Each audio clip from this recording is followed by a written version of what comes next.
की बात मैं बता सकता हूं आपको, और बता ही देता हूं। यदि अनिल कासलीवाल आप वकील हो, है मित्र, और आप पैसा कमा रहे हो, समाज में तुम्हारा नाम उठ रहे हो, बैठ रहे हो, मित्र, तुम्हारा ही कोई सगा बंधु हो, उसका पैसा बराबर है, पर समाज में पूजा प्रतिष्ठा ना हो, कितना क्लेश को प्राप्त जीव होता है, इस बात को आप क्या समझो। उसके दुख को वही जानता है। यानी बेटे की पूजा अधिक बढ़ जाए ना, तो कभी कभी ऊपर मुख से पिता खुश होगा कि मेरे बेटा जब बाहर जाएगा तो खुश होगा, पर घर में रोता भी है, बोले मैं वृद्ध हो रहा हूं, मेरा कोई नाम नहीं लेता, बेटे बेटे का नाम चलता है।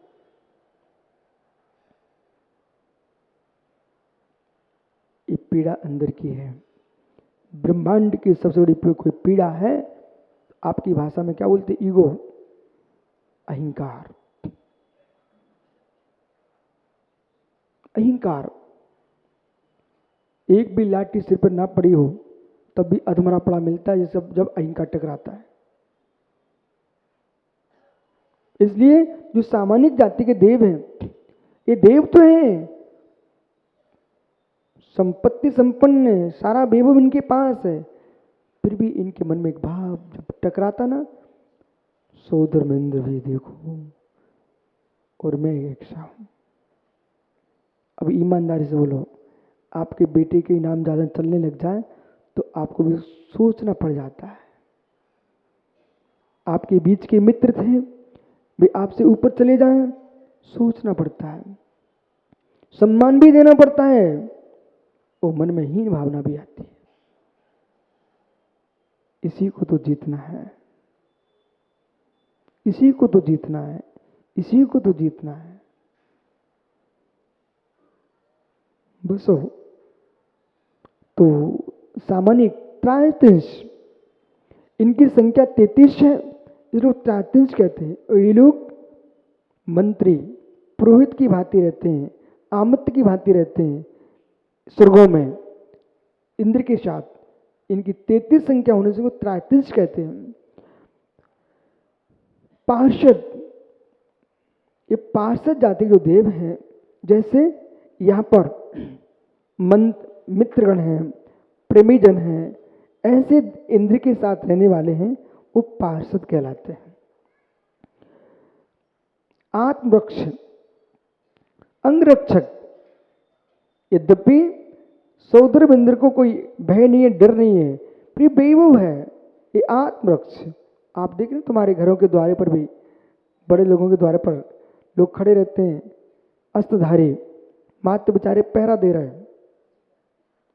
मित्र, तो अंगरक्षक जो है, वो अंगरक्षक की भांति जो देव रहते हैं, बेचारे खड़े हैं किसी के द्वारे पर, सौदर मिंद अपना सुख भोग रहा है। इनका भी सुख है, पर जैसे बॉडीगार्ड का सुख है, ऐसे इनका सुख है, अंगरक्षक है। तो इसलिए अंगरक्षक, लोकपाल, एक कोटपाल है, सैनिक जैसे खड़े होते हैं, लोक की रक्षा करते हैं, ये लोकपाल है।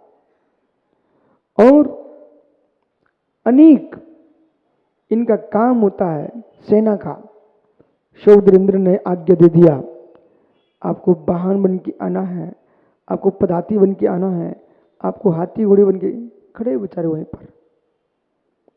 अनेक प्रकीड़क, जैसे नगर में यत्र तत्र मकान होते हैं, ऐसे इन लोगों का निवास स्थान होता है, ये प्रकीड़क कहलाते हैं। कौन? ये देव। और अभियोग, इनका काम विचारों का घूमना है, घूमते रहो घूमते रहो घूमते रहो। अभियोग जाति के देव हैं, ये सारे के सारे देव वाहन का काम करते हैं। इंद्र ने कहा आपको तीर्थंकर भगवान का कल्याण के ऐरावत हाथी बन के आना है, देव होकर के भी पशु के रूप में खड़ा हुआ है, कोई बैल के रूप में खड़ा, कोई सिंह के रूप में खड़ा, कोई यानी विभिन्न प्रकार के त्रिंचों के आकार बना खड़ा हुआ है। अभियोग जाति का देव है ये, अभियोग है।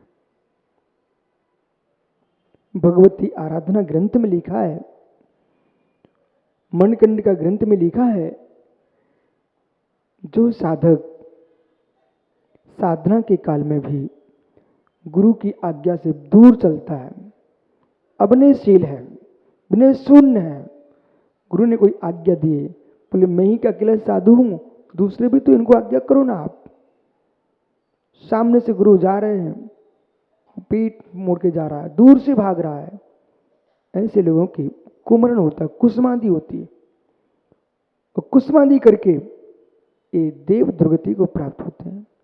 ऐसे जीवों पर अशुभ भाव नहीं लाना, आप दया भाव लाना कि देखो एक जीव तुम्हारे गुरु को भगवान मानता है और वो एक शिष्य ऐसा है, कोई बेचारा भाग रहा है, इधर उधर भटक रहा है, रागियों से उसको बात करने में आनंद आता है, वो त्यागियों से दूरी बना के चलता है, ऐसे साधकों की देव दुर्गति होती है। ये सब बातें सीखना।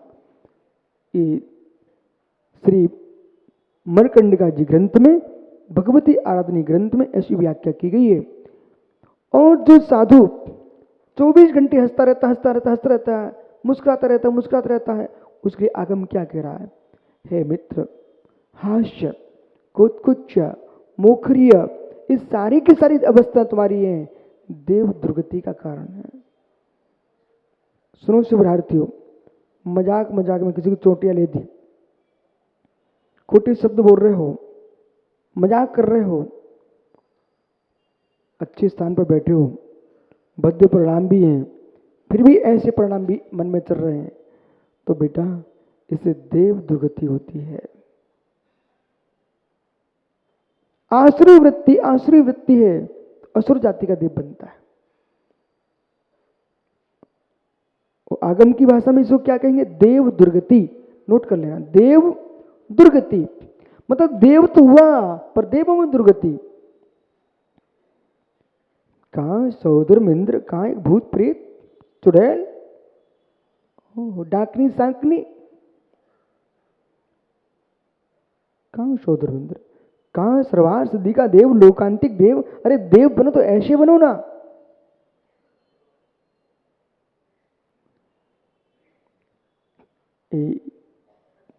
मित्र अभियोग जाति का देव है। किल्विषिक, सबसे हीन जो देव होता है उसका नाम है किल्विषिक। इसका बेचारे का काम क्या है? जैसे तुम्हारे प्राचीन नगरों की जो पद्धतियां थी, महाजन लोग नगर के मध्य में रहते थे, समझ रहे ना? महाजन लोग बीचों बीच उनके स्थान रहते थे, और जैसे जैसे लोग होते थे उनके मकान वैसे वैसे नगर के बाहर बाहर होते थे। आज भी देहातों में देखने को मिलते हैं, सब नगर के बाहर मिलते हैं। ऐसे ही जो देव हैं किल्विषिक, एक कभी इंद्र सभा में प्रवेश नहीं कर पाते, इनको अछूत माना जाता है, शूद्र माना जाता है इन देवों को। ये देव जो है ना बेचारे दूर रहते हैं, इनको कोई छूता भी पसंद नहीं करता। एक किल्विषिक जाति के देव हैं। जिन जीवों ने आर्त रोध ध्यान के साथ आर्त के मंद परिणामों से कभी देव आयु का बंद कर लिया और इसके उपरांत फिर संकलिष्टता से व्रत करके अत्यंत खोटे परिणाम रखे, ऐसे जीव हीन कर्मों में जो आनंद मानते, हीन कर्मों में आनंद मानते हैं, ऐसे लोग को हीन जाति का देव बनना पड़ता है। जब जब वे ऊंचे देवों को देखते हैं तब तो इनके परिणाम संकलिशित होते हैं, संकलिशित भाव रखते हैं। उस संकलिष्टता के कारण ही एक इंद्रिय पर्याय को प्राप्त होते हैं। कहां देवों में थे और कहां एक इंद्रिय बने भैया। इसलिए प्रतिक्षण प्रतिपल भावों को संभालने की आवश्यकता है,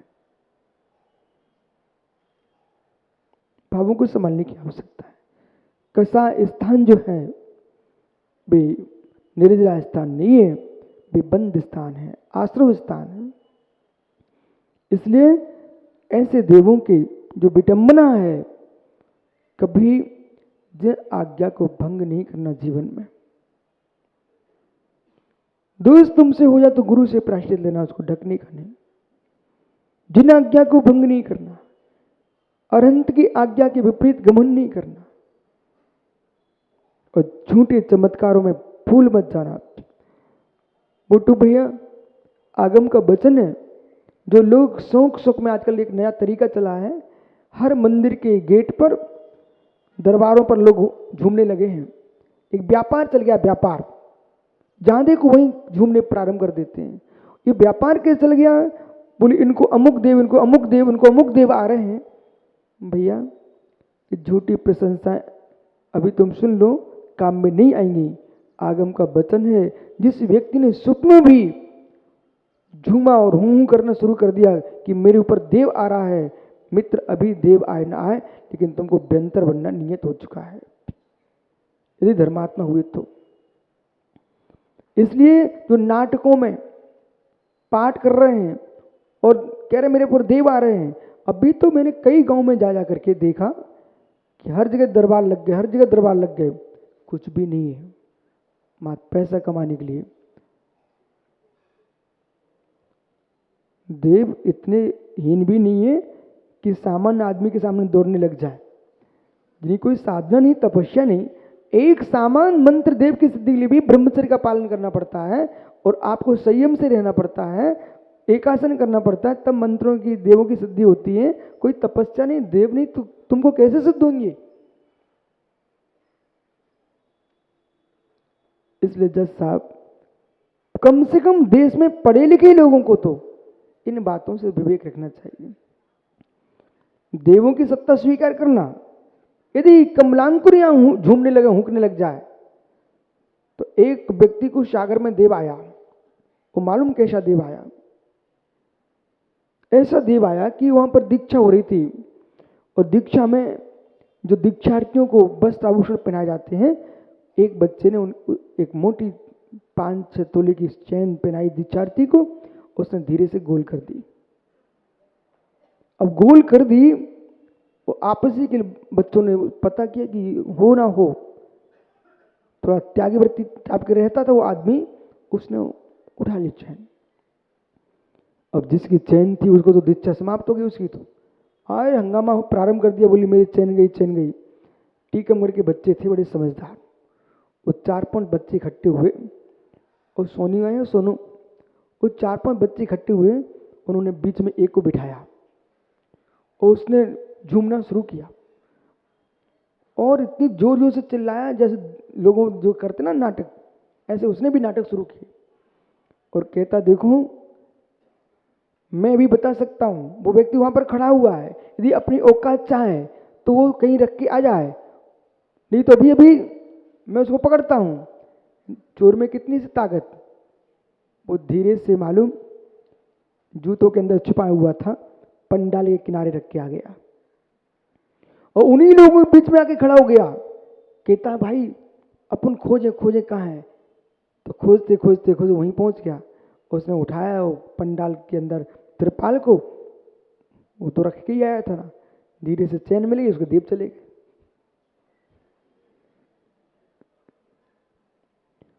एक मेहरोनी करके वो एक आदमी वहां उचकने लग गया, बोले देव आए, देव आए। मैंने कहा देव आए ठीक है, तो दर्शन कर जा मेरे।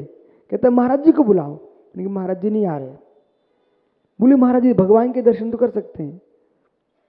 मालूम, यदि किसी को देव आते ना, उसे चिंगली पकड़ लो, उनमें कोई ताकत नहीं बचती है। और जरा सीधा मालूम क्या कहता हमारे भैया, महाराज जी छोड़ दो ना, हमने तो ढोंग क्यों कर रहा है। बोले वो इनके लिए कर रहा हूं मैं। पपोरा जी में पहले ही मंदिर पे एक बच्चा उचकने लग गया, बोले मेरे लिए पे दीपक नहीं रखा मेरे लिए। बोले मैं क्षेत्रपाल हूं, मैं तो इधर आ क्षेत्रपाल। 2 मिनट में ठंडा हो गया। लेकिन भाई जो देव होते ना, ऐसे दर दर में नहीं झूमते हुए रहते हैं, जो होते ना वे अपने आप दिखाई देते हैं। समझ रहे ना, इसलिए ये आगम वचन है। किसी ने सोच भी लिया हो ना, किसी शिवरार्थी ने, कि हम भी एक नई दुकान लगाएंगे। आज हर तीर्थ में, हर मंदिर में मित्र, जहाँ तीर्थंकर का समोषण होता है वहां भूतों का समोषण लगने लग गया। भूतों के समोषण लग रहे हैं। देवों का कोई समोषण नहीं होता। समोषण में देव आके बैठते हैं। समोषण तो भगवान का होता है। एक समोषण में मुझे बुला रहे थे, मैं कि तू फंस जाएगा। वो ऐसा वो फंस ही गया। मैंने कहा उठा दे, मेरे सिंहासन उड़ा दे आकाश में। कहता महाराज जीने दो। इसलिए भाई तुरंत आप लोग प्रभावित होते हो। आपको मालूम होना चाहिए पुण्यात्मा की शक्ति से अन्य किसी की शक्ति नहीं होती। तो ये जो देव हैं, इस जो देव हैं, इन सब में एकत्व भाव नहीं है, भिन्नत्व भाव है। त्राय लोकपा बरिया व्यंतर ज्योतिष कहा। और व्यंतरों में, ज्योतिषों में त्रायतिंस और लोकपाल, ये दो भेद नहीं होते। पुरुयो द्विन्द्र, और प्रथम दो निकाय हैं, भवनवासी और व्यंतर, इनके दो इंद्र होते हैं। काय प्रविचारा आ ईशानात। और जो देवों का जो सुख है, इंद्रिय सुख, काम सुख, उसकी व्याख्या कर रहे हैं भवनवासी, व्यंतर, ज्योतिषी और सोधर्म ईशान सुख तक के देव। इनका जो काम वासना है वो स्त्री पुरुष जन्य होती है। काय प्रविचार करते हैं। और जिस जीव का जितना पुण्य क्षीण होता, निकृष्ट परिणाम होते हैं, उनके विषयों के परिणाम अधिक होते हैं। तो ये जो नीचे जाति के जो देव हैं, ये देव शरीर से काम सेवन करते हैं। शेष जो देव हैं 16 सुख के ऊपर फिर कोई प्रविचार नहीं होता। परंतु सुखी सबसे ज्यादा कौन होता है? वो लोग रहते हैं। इसलिए आगम कहता है जो प्रविचार है, विकार है, ये मित्र सुख नहीं है, ये दुख का प्रतिकार है। सुख नहीं है। यदि ये सुख होता तो ऊपर के जाति के देवों को अधिक देवियां होना चाहिए थी, जबकि ऊपर के देवों के यहां कोई देवियां ही नहीं होती। देवियां मात्र 16 सुख तक होती है। 16 सुख के ऊपर कोई देवियां नहीं होती। शेषा स्वर रूप शब्द मना प्रविचारा।